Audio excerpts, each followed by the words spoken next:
ಟ್ಯಾಕ್ಸನ್ನು ಏರಿಸೋದು ಅಥವಾ ಅದನ್ನು consistency maintain ಮಾಡಿರೋದ್ರ ಜೊತೆಗೆ ಎಲ್ಲಾದರೂ ಒಂದು ಕಡೆ ಉಳಿತಾಯದ ಬಗ್ಗೆ, ಈಗ ಫಾರ್ ಎಕ್ಸಾಂಪಲ್ ಹೌಸಿಂಗ್ ಲೋನ್ ಇರುತ್ತೆ, ಹೌಸಿಂಗ್ ಲೋನ್ ರಿಬೇಟನ್ನು 2 ಲಕ್ಷ, ಎಷ್ಟೇ ಲಕ್ಷ ಸಾಲ ತಗೊಂಡ್ರು ಹೌಸಿಂಗ್ ಲೋನ್ ಅಂತ ಹೇಳಿದಾಗ 2 ಲಕ್ಷ ಇಂಟ್ರೆಸ್ಟ್ ಮಾತ್ರ ಅದು ವರ್ಷಕ್ಕೆ ವಿನಾಯಿತಿ ಸಿಗ್ತಾ ಇದೆ. ಆದರೆ 80 ಲಕ್ಷ 90 ಲಕ್ಷ ಸಾಲವನ್ನು ತೆಗೆದುಕೊಳ್ಳೋ ಮಟ್ಟಕ್ಕೆ ವೇತನ ಹೋಗಿದೆ ಜನರದು ಅಂದಾಗ ಆ ಒಂದು ಹೌಸಿಂಗ್ ಲೋನನ್ನು ಅಷ್ಟೇ ಪ್ರಮಾಣದಲ್ಲಿ ಮಾಡಿರ್ತಾರೆ ಅಂದರೆ ಬರೀ ಅವರ ಇಂಟ್ರೆಸ್ಟೇ 4 ರಿಂದ 5 ಲಕ್ಷ ಹೋಗಿರ್ತದೆ ವರ್ಷ. ಆದರೆ ಇವ್ರದ್ದು ಮಿನಿಮಮ್ ಅಲ್ಲಿ ಮ್ಯಾಕ್ಸಿಮಮ್ ಸ್ಟ್ಯಾಂಡರ್ಡ್ 2 ಲಕ್ಷ ಮಾತ್ರ ವಿನಾಯಿತಿ ಕೊಡುವಾಗ ಎಲ್ಲೋ ಅದನ್ನ ಹೆಚ್ಚಿಸಿದಾಗ ಜನರಿಗೆ ಮತ್ತಷ್ಟು ಒಂದಷ್ಟು ತಮ್ಮದೇ ಆದಂತಹ ಸ್ವಂತ ಮನೆ ಮಾಡ್ಕೊಳ್ಳಿಕ್ಕೂ ಕೂಡ ಹೆಚ್ಚು ಆಶಾದಾಯಕವಾಗಿ ದೊಡ್ಡ ಪ್ರಮಾಣದ ಮನೆಯ ಕನಸನ್ನ ಕಾಣೋದಕ್ಕೂ ಒಂದು ಕಡೆ ಆಗ್ತಾ ಇತ್ತು. ಅದರ ಜೊತೆಯಲ್ಲಿ ಅದು ಒಂದು ಯೋಜನೆಯನ್ನ ಮಾಡಿದ್ರೆ ಎರಡನೇದು ಯೋಜನೆ ಅಂತ ಹೇಳಿದ್ರೆ ಎರಡನೇದು ಅದಕ್ಕೆ ರಿಲೇಟೆಡ್ ಆಗಿರುವಂತದ್ದು ಕನ್ಸ್ಟ್ರಕ್ಷನ್, ರಿಯಲ್ ಎಸ್ಟೇಟ್ ಅನ್ನು ಒಂದು ಕಡೆ ಉತ್ತೇಜನ ನೀಡಿದಾಗ ಆಗುತ್ತೆ, ಕನ್ಸ್ಟ್ರಕ್ಷನ್ ಆಕ್ಟಿವಿಟೀಸ್ ಒಂದ್ ಕಡೆ ಇಂಪ್ರೂವ್ ಆಗುತ್ತೆ, ರಿಯಲ್ ಎಸ್ಟೇಟ್ ಕೂಡ ವೃದ್ಧಿ ಆಗ್ತದೆ. ಈ ಆಧಾರದ ಮೇಲೆ ಒಂದು ಕಡೆ ಎಲ್ಲೋ ಹೌಸಿಂಗ್ ಲೋನಿನ ರಿಬೇಟ್ ಕೂಡ ಜಾಸ್ತಿ ಮಾಡಬಹುದಿತ್ತು ಅದರ ಒಂದು ಸ್ಲ್ಯಾಬ್. ಆಮೇಲೆ ಮೂರನೇದು ಇನ್ಕಮ್ ಟ್ಯಾಕ್ಸ್ಗೆ ಬಂದಾಗ ಉಳಿತಾಯದ ಕಡೆ ಇನ್ನಷ್ಟು ಗಮನ ಹರಿಸಿದ್ರೆ ಜನಸಾಮಾನ್ಯರ ಉಳಿತಾಯ ಜಾಸ್ತಿ ಆಗತ್ತೆ. ಗವರ್ನಮೆಂಟ್ ಸೇವಿಂಗ್ಸ್ ಅಂತ ಹೇಳಿದಾಗ ಅದು ಕೂಡ ಸರ್ಕಾರದ ಬೊಕ್ಕಸದಲ್ಲೇ ಇರ್ತದೆ. ಆ ಉಳಿತಾಯದಿಂದ ಏನಾಗ್ತದೆ, ಕ್ಯಾಪಿಟಲ್ ಫಾರ್ಮೇಷನ್ ಅಥವಾ ಕ್ಯಾಪಿಟಲ್ ಅಕ್ಯುಮುಲೇಷನ್ ಆಗುತ್ತೆ. ಅದು ಮುಂದಿನ ಹೂಟೆ ಅಂತ ಹೇಳ್ತೀವಿ, the investmental activities. It may encourage for the further investmental activities. ಈ ತರ ಮಾಡ್ಕೊಳ್ಬೋದಿತ್ತು. ಆದ್ರೂ ಕೂಡ ಇನ್ಕಮ್ ಟ್ಯಾಕ್ಸ್ ಅಲ್ಲಿ ಯಾವುದೇ ಬದಲಾವಣೆ ತಂದಿಲ್ಲ. ಬಟ್ ಸೇವಿಂಗ್ಸ್ ಮತ್ತು ಹೌಸಿಂಗ್ ಲೋನಿನ ರಿಬೇಟ್ ಅನ್ನ ಹೆಚ್ಚು ಮಾಡಬಹುದಿತ್ತು ಅಂತ ಒಂದು ಆಶಾದಾಯದ ಭಾವನೆ. ಜುಲೈಯಲ್ಲಿ ನಾವು ಪೂರ್ಣ ಪ್ರಮಾಣದ ಬಜೆಟ್ ಅನ್ನು ಮಂಡನೆ ಮಾಡ್ತೀವಿ ಅಂತ ಹೇಳಿ ಅಲ್ಲಿವರೆಗೂ ವೇಟ್ ಅಂಡ್ ಸಿ ಅನ್ನೋ ತರದಲ್ಲಿ ಏನಾದ್ರೂ ಇರಬಹುದೇನೋ. ಹಾಗಾಗಿ ಈ ವಿತ್ತೀಯ ಕೊರತೆ ಅನ್ನೋದನ್ನ ಅವರು ಏನು 6.4 ಇದ್ದಿದ್ದು ಕಳೆದ ಬಜೆಟ್ ನಲ್ಲೂ ಜಿಡಿಪಿಯ ಪ್ರಮಾಣ ಶೇಕಡವಾರು 5.7 ಅಷ್ಟಿತ್ತು. ನಾನು ಆಗ್ಲೇ 5.3 ಇರಬಹುದು ಅನ್ಕೊಂಡ್ವಿ, ಬಟ್ 5.1.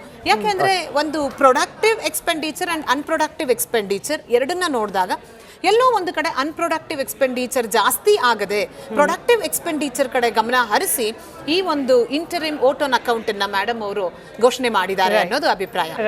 ರಾಮಕೃಷ್ಣ ಅವರು ಇಂಟ್ರಿಮ್ ಬಜೆಟ್ ಆಮೇಲೆ ಅವರ ಸ್ಪೀಚ್ ಕೂಡ ಇಂಟ್ರಿಮ್ ಆಗಿ ಇತ್ತು. ಅಲ್ಲ, ನಾವು ಪ್ರಶ್ನೆ ಕೇಳೋದೇ ಬೇಡ, ಅವ್ರ ಹತ್ರ ಪಟ್ಟಿ ರೆಡಿ ಇದೆ. ನಾನು ಹೇಳ್ತಕ್ಕಂಥದ್ದು ಇಂಟ್ರಿಮ್ ಬಜೆಟ್ ಅವರು ಬರೀ ಕೆಲವೇ ನಿಮಿಷಗಳಲ್ಲಿ ಮುಗಿಸ್ಬಿಟ್ಟಿದ್ದಾರೆ. ಯಾಕೆ ಗೊತ್ತಿಲ್ಲ. ನಾನು ಹೇಳ್ತಕ್ಕಂಥದ್ದು ಇದು ನಿರಾಶಾದಾಯಕವಾಗಿದೆ. ಮುಂದೆ ಏನಾಗುತ್ತೋ ಗೊತ್ತಿಲ್ಲ, 3 ತಿಂಗಳಾದ್ಮೇಲೆ ಏನ್ ಬರುತ್ತೆ ಅಂತಕ್ಕಂಥದ್ದು ಗೊತ್ತಿಲ್ಲ. ಆದ್ರೆ ಈ ಕ್ಷಣಕ್ಕೆ ನಿರಾಶಾದಾಯಕವಾಗಿದೆ. ಎಕನಾಮಿಕ್ ಸರ್ವೆ 23-24 ಬಿಡುಗಡೆ ಆದ್ಮೇಲೆ ಗೊತ್ತಾಗ್ತಕ್ಕಂಥದ್ದು ಇವ್ರು ಏನೇನ್ ಮಾಡಿದ್ದಾರೆ, ಎಷ್ಟು % ಇವರು ಸಾಧನೆ ಮಾಡಿದ್ದಾರೆ ಅಂತಕ್ಕಂಥದ್ದು. ನಮ್ಮಲ್ಲಿ ಇರ್ತಕ್ಕಂಥ ಮಾಹಿತಿ ಪ್ರಕಾರ ಯಾವುದೇ ಒಂದು ಕಾರ್ಯಕ್ರಮ 100% ಅಂತಕ್ಕಂಥದ್ದನ್ನು ತಲುಪಿಸಿಲ್ಲ. ಎಲ್ಲ 60%, 63, 70, 58, 43 ಈ ರೀತಿಯಾಗಿ ಅವ್ರು ಹಿಂದಿನ ಬಜೆಟ್ ಅಲ್ಲಿ ಘೋಷಣೆ ಮಾಡಿರ್ತಕ್ಕಂಥ ಕಾರ್ಯಕ್ರಮಗಳಲ್ಲಿ ಪೂರ್ಣ ಪ್ರಮಾಣದಲ್ಲಿ ಯಾವುದು ಕೂಡ ಇವರು ಅದನ್ನ ಮುಗಿಸಿಲ್ಲ ಅಂತಕ್ಕಂಥದ್ದು ಒಂದು ಕಡೆ. ಇವ್ರು ಹೇಳಿದ್ರು ಇವಾಗ ಅದ್ಯಾವುದೋ ಅಮೃತ್ ಕಾಲ ಹೋಗಿ ಇವಾಗ ಕರ್ತವ್ಯ ಕಾಲ ಅಂತ. ನನಗನ್ಸುತ್ತೆ ದೇಶದ ಬಗ್ಗೆ ಇವ್ರಿಗೆ ಗುರಿನೇ ಇಲ್ಲ ಅಂತ ಹೇಳ್ಬೇಕಾಗುತ್ತೆ.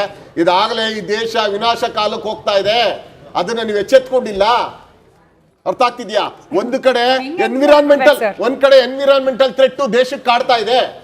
ನೀವೇ ಹೇಳಿದಿರಿ, ಲೋಕಸಭೆಯಲ್ಲಿ ಬಂದು ಹೇಳಿದಿರಿ, ಬರೀ ನೀವು ವ್ಯವಸಾಯದ ಆದಾಯ ಬರೀ 15% ಅಂತ ಹೇಳಿದಿರಿ. ವಿಶ್ವಸಂಸ್ಥೆ ಹೇಳ್ತಾ ಇದೆ ಮುಂದಿನ ದಿನಗಳಲ್ಲಿ ಅದು 10% ಬರುತ್ತೆ ಅಂತ ಹೇಳ್ತಾ ಇದ್ದಾರೆ. ನೀವು ಅದ್ರ ಬಗ್ಗೆ ನೀವು ಹೆಚ್ಚು ಫೋಕಸ್ ಮಾಡಬೇಕಾಗಿತ್ತು. ಕೆಲಸದ ಬಗ್ಗೆ ಏನ್ ಸಾಧನೆ ಮಾಡಿದೀವಿ ಅಂತ ಹೇಳ್ತಾ ಇಲ್ಲ.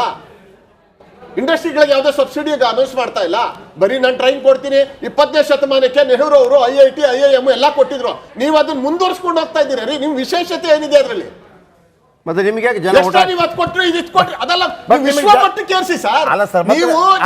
ನೀವು ಅಂಕಿ ಜಾಸ್ತಿ ಮಾಡಬೇಡಿ. ಅದನ್ನು ಯೂನಿವರ್ಸಿಟಿ ಒಳಗೆ ಒಂದು ಯೂನಿವರ್ಸಿಟಿ ಇಲ್ಲ. ಜನ ಓಟ್ ಹಾಕಲ್ಲ, ಅದೇ ನಿಮ್ದು ನೀವು ನೋಡಿ ಹೆಡ್ಲೈನ್ ನೀವು ಬಜೆಟ್ ಅಲ್ಲಿ ತೋರಿಸ್ಬಿಟ್ಟು ನೀವು ಓಟ್ ತಗೊಳ್ತೀನಿ ಅಂತಕ್ಕಂಥದ್ದಲ್ಲ. ದೇಶದ ದೂರದೃಷ್ಟಿ ಇರಬೇಕು. ಅದಕ್ಕೆ ಹೇಳ್ತಾ ಇದೀನಿ, ಈ ಬಜೆಟ್ ಅಲ್ಲಿ ದೂರದೃಷ್ಟಿ ಇಲ್ಲ. 7 IIT, 16 triple ITs, 7 IIM, 15 AIIMS, 390 university. ಇದು ಯಾವ್ದು ವಿಶ್ವ ಮಟ್ಟದಲ್ಲಿ ಇಲ್ಲ ಮೇಡಮ್ ಅವರೇ. ನೀವು ಅಂಕಿ ಸಂಖ್ಯೆಗಳಲ್ಲಿ ಎಲ್ಲಾರ್ಗೂ ಕೊಡ್ತೀನಿ ಅಂತ 20ನೇ ಶತಮಾನದಲ್ಲಿದ್ದಾಗಲೇ ವಿಶ್ವ ಮಟ್ಟದಲ್ಲಿತ್ತು. ನೀವು 21ನೇ ಶತಮಾನಕ್ಕೆ ಇನ್ನು ಯಾವ ಮಟ್ಟಕ್ಕೆ ತಗೊಂಡೋಗ್ಬೇಕಾಗಿತ್ತು? 100 ಯೂನಿವರ್ಸಿಟಿ ಒಳಗೆ ಒಂದು ಇದಿಲ್ಲ. ಅರ್ಥ ಆಗ್ತಿದ್ಯಾ? ಹಾಗಾಗಿ ಅಲ್ಲಿ ಮಾನವ ಸಂಪನ್ಮೂಲ ಕಡಿಮೆ ಇದೆ. ಅಲ್ಲಿ ಇನ್ಫ್ರಾಸ್ಟ್ರಕ್ಚರ್ ಇನ್ನೊಂದಷ್ಟು ಜಾಸ್ತಿ ಮಾಡಬೇಕು. ವಿಶ್ವ ಮಟ್ಟಕ್ಕಿಲ್ಲ ನೀವು ಕಟ್ತಾ ಇರ್ತಕ್ಕಂಥ ಬಿಲ್ಡಿಂಗ್ ಯೂನಿವರ್ಸಿಟಿಗಳು. ಹಾಗಾಗಿ ನಾವು ಹೇಳ್ತಕ್ಕಂಥದ್ದು 20ನೇ ಶತಮಾನದಲ್ಲಿ ನೆಹರು ಅವ್ರು ಕೊಟ್ಟಿದ್ದು ಮುಂದುವರಿಸ್ತಾ ಇದ್ರೆ ಸಂತೋಷ. ಆದ್ರೆ ವಿಶ್ವ ಮಟ್ಟಕ್ಕೆ ನೀವು 100 ಯೂನಿವರ್ಸಿಟಿ ಒಳಗಡೆ ಅದು ಬಂದಾಗ, 50 ಯೂನಿವರ್ಸಿಟಿ ಒಳಗಡೆ ಬಂದಾಗ, 10 ಯೂನಿವರ್ಸಿಟಿ ಒಳಗಡೆ ಬಂದಾಗ ಅದಕ್ಕೆ ಹೇಳ್ಬೋದು. ಆಮೇಲೆ ಕಾರ್ಪೊರೇಟ್ ಟ್ಯಾಕ್ಸ್ ನ ಮತ್ತೆ ಕಡಿಮೆ ಮಾಡಿದ್ದಾರೆ.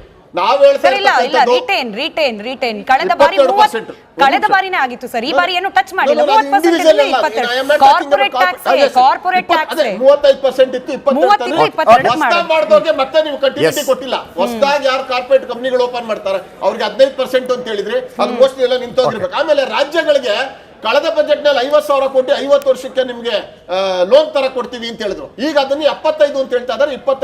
25,000 ಕೋಟಿ ಹೆಚ್ಚಿಗೆ ಕೊಟ್ಟಿದ್ದಾರೆ. ಅರ್ಥ ಆಗ್ತಿದ್ಯಾ? ಹಾಗಾಗಿ ನಾನು ಹೇಳ್ತಕ್ಕಂಥದ್ದು ಈ ಬಜೆಟ್ ಅಲ್ಲಿ ಗುರಿ ಏನು ಇಲ್ಲ, ನಿರಾಶಾದಾಯಕವಾಗಿದೆ.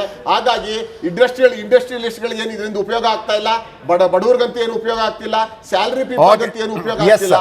ಒಂದ್ ಹೇಳ್ಬೋದು, ಇವಾಗ ಅವರು ಅಮೃತ್ ಕಾಲದಿಂದ ಕರ್ತವ್ಯ ಕಾಲ ಅಂತ ಹೇಳ್ತಾ ಇದಾರೆ.